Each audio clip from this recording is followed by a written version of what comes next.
Портер. Французское слово. Ударение ставится на последний слог.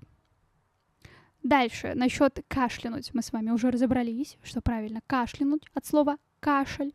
Дальше, кремень. Помните? Кремень. Вот.